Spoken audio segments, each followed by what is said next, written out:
Now, if you're ever tempted to follow a couple of Jeeps and Broncos that are lifted and on 37s, and you only have 35s and a long wheelbase Jeep Gladiator, don't do it or things like this happen. So aside from this really nasty scratch, and you can kind of see the dent here, if I can get a good angle on that. Aside from that, drive shaft needed replaced anyway. There's with the Falcon 2 to 3 inch lift shocks, they provide way too much droop for the factory axle. And you can see here, or for the factory drive shaft, you can see here where it already came down and exceeded the limitations of this Rosetta joint. And there's a couple of spots where you can see this is just all ovalized out. So it was a matter of time before this boot probably failed or received more damage just from overextending its capability. So upgrading to the Adams drive shaft was definitely a must at some point. And I guess this got me there before this got me there. So check your drive shafts, see if you've got any damage here, see if it's bent from it making too much contact, from drooping too far if you've got a lift kit.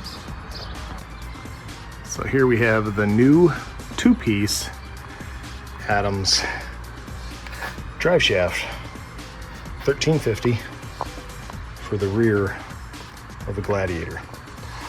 Great packaging, really nice looking product, terrible instructions. In fact, I'd go so far as to say 0 instructions. They're still putting instructions up from the JK years and haven't really updated anything for these, but really great product. Try to get it in, get you guys some video of it.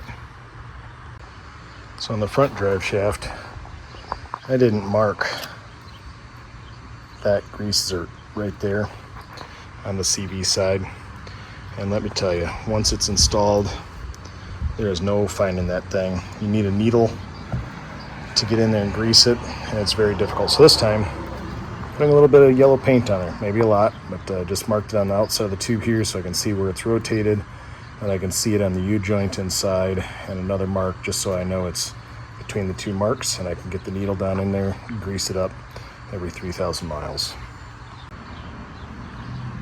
All the other grease locations are nice and easily accessible right on the drive shaft itself.